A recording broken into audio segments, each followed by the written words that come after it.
kasi syempre nasa poder na nga po siya ng magulang niya, hinatid po muna namin siya. Kaso mas naging worse pa po dahil minsan mag-assessment po sila, may time po nag-assessment sila, pero hindi niya tinapos yung klase, nag-cutting class. Ang alam ko po ata nag-live, pero hindi po ako sure doon, hindi po ako sure, may din tama ako, pwede mali. Pero sigurado po ako na nag-assessment siya, tapos nag-cutting siya dahil galing po yun sa teacher niya. And may mga teachers, yung mga teachers pa po yung naghahabol sa kanya para sa mga quiz. Okay? So ngayon, nag-decide po kami na pauwiin muna siya kasi hindi po kami nagkulang sa ilang beses na pagpapaalala. Ngayon, baka yung magulang na po niya yung dapat kumausap o magturo sa kanya kasi iniisip po namin lahat po nagawa na namin. So baka po mamaya kami po yung may pagkakamali, lahat nagawa namin. Iniisip po namin na kapag nandun po siya sa may poder na magulang niya, at least yung mga magulang na po yung makakapagpaalala sa kanya tungkol po sa pag-aaral, mga ganyan. So ayun po yung reason namin. At yung main reason po namin is yung hiyang-hiya po kami sa magulang ni Kojak kasi may pangako po kami sa kanila, kala tito-tita na syempre, tito, pag-aanuin ko po si Kojak, pagtatapusin ko po yan, pag-aanuin. Kaya po sabi ko sa inyo, ako bala sa tuition niya, sa pag-aaral niya, sa shelter niya, sa food niya, sa name niya na tinatayo namin sa industry na to. Kaso ayun nga, nahihiya kami dahil ang parang naging priority ni Kojak yung pagla-live, ganyan. At saka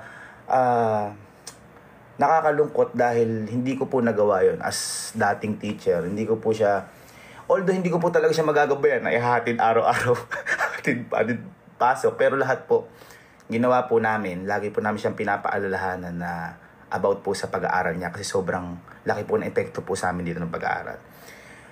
So kung sa iba, okay po yun. Sa pamilya po namin, hindi.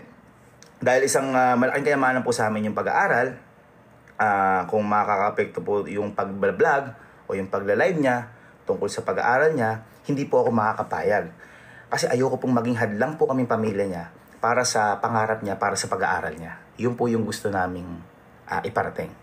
So, next po, kaya po sila Kelsey, sila Kalo, wala pa rin silang page, wala silang vlog. Kung mapapansin nyo, hindi sila yung talagang literal nagbablog kasi ayaw nilang mahati yung oras nila. Gusto nila mag-focus sa pag-aaral. Silang dalawa na yun mismo. And kahit ngayon, parang may ginogol pa sila. Kasi meron na kami vlog pero ayaw nila. Kumbaga, priority first pag-aaral. At saka po, kahit po si Kalon, pinauwi ko po yan. Nung umpisa pa lang po kami, nag-umpisa pa lang po kami, pinauwi ko po yan. Kasi nung nakaramdam po yan ng sarap, medyo na naging manginginom naman si Kalo, ganyan. Pero binago niya yung sarili niya, pero wala akong kahit na ano sinabi sa kanya. 3 buwan na nawala si Kalo sa amin. As nung pinabalik namin, sobrang grabe yung epekto kay Kalo. As in, grabe pag-aaral niya ni Kalo, nakatapos, regular, sobrang grabe yung lesson na natutunan ni Kalo sa pangyayaring yun. Tough love, sabi nga, mahirap pero kailangan. Then, kaya nung pinauwi namin si Kojak at sinabi namin sa vlog, kasi sinasabi lang namin po na dumating yung tatay niya. Pero lahat po yun, ginagawa lang namin yun. Dahil inaalalayan po namin si Kojak, dahil tinitingnan po namin na baka maging okay bigla. Kasi gustong gusto rin po namin bumalik agad si Kojak sa amin. Pero yun nga po, mahirap naman po kung walang, ang tawag doon, walang sense ng improvement. So ganun. Again, nagsisinungaling po kami doon. Sinasabi namin, nandiyan lang po yung tatay niya, kaya kaya pinauwi namin. Sinusulit, nagsisinungaling lang po kami doon. Sinasabi lang po namin yun para humiram po kami ng time para tingnan po siya at saka, ang tawag doon, yung manmanan kung nag-i-improve o hindi. Kasi gusto namin siya kagad bumalik. Sabi ko nga po, sanay na kami lang. Kung gusto lang namin humatak ng ibang tao, papataas. Kaya nadadagdagan kami dito. Hindi kami kasi selfish. Ibig sabihin, si Kojak, tinuturing po namin yan na hindi kaibigan, kundi pamilya, kapatid. Yun yung turing po namin dyan. Kung mali po kami ng desisyon, patawarin niyo po kami kasi hindi namin kaya na hindi makita si Kojak na makatapos. Sabi ko nga po sa inyo, nagawa na namin lahat. Pinansyal, payo, pag-aaral, pangaral, pero talaga, pag ayaw na isang tao, ayaw talaga. Nasa kanya naman yan. Kaya ngayon, pag nakapokus si Kojak at okay na siya, kasi may mga problema din po sila ng family nila, may problema din po sila, hindi lang naman po pag-aaral, lagi po siyang merong tahanan para po dito sa may camping. Kumbaga lang po, ayaw namin nga po makahadlang sa pangarap niya para sa pag-aaral dahil lagi pong busy dito, laging may ginagawa, lagi masaya, lagi may lakad. So baka mamaya maging hurdles o barrier yung para sa pag-aaral niya. Yun. Tapos, sa mga nagsasabi na ginagamit lang po namin si Kojak, ang tanong ko lang naman po, paano niyo po ba nakilala si Kojak? So yun lang. At saka, hindi po namin pinilit si Kojak dahil siya po ang gustong-gustong sumama sa amin noong umpisa pa lang po. And nakita ko po na napakabuti po talaga ng puso ng bata na yun. Kaya sabi ko, kasama po namin to sa paglipad. Okay? So, wala po tayong kaso doon.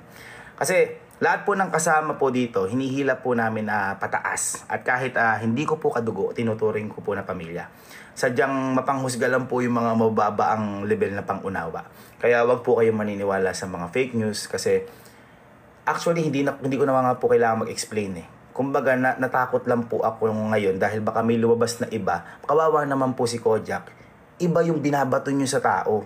Kumbaga, kaya lang po namin ginagawa ito para sa pag-aaral. Siguro lahat naman po tayo eh. Bawat pamilya, kunyari nag-games yung anak mo. Ganun. O, tama na yan, mag-aral ka. Parang ganun lang siya. Pero, sabi ko nga, top love siya na, syempre, as a teacher dati, hindi ko po papayagan na hindi makatapos yung bata na yun. Suportado pa rin po namin yun. So, kinausap po ulit namin yung magulang ni Kojak dito, personal. At sabi namin, tingnan, ulit kung mas maging okay si Kojak, kaso ganun pa rin. At saka ito po, bago po mangyari lahat yan, gumawa na rin po ako ng way, kinausap po rin po yung magulang ni Kojak na ito po, babagsak na po yung anak nyo. Ano po ba yung magagawa natin, tita, tito? So, ginawan po nila ng paraan, bla bla bla. Naging okay si Kojak, kinausap ulit lahat ng mga teachers. Naging okay, kaso nang enrollan nga ulit, nagtaka ako, bakit naging ganun? Di pumasok, ganyan-ganyan. Kaya natatakot po ako, baka kami may problema. Pero, lagi po namin siyang pinapaalala, lagi ko po siyang chinecheck kung pumasok o hindi. Okay naman, pumasok naman daw. Tsaka, last, isa pa namin sa isa naming kasamahan dati, hindi ko na po babanggitin kung sino, at alam ko naman po kung alam nyo kung sino yun wala ho akong masasabi sa tao na yun. Dahil yung tao na yun, kung napanood nyo naman yung huling vlog namin, talaga, bagsak-bagsak siya. And after po nun, hindi na po siya talaga pumasok. At marami pong akong hindi pwedeng sabihin dito sa tao na yon. Ako po ang nagpaalis sa tao din na yon, kaya gusto ko po ako na lang po yung sisihin nyo. Kasi kapag nagpaliwanag po ako, ayoko po makasira ng tao dahil may pinagsamahan po kami ng tao na yon. Alam nyo na po kung sino yon. Again, hindi ko po kayang sabihin dito dahil masisira po yung tao na yon.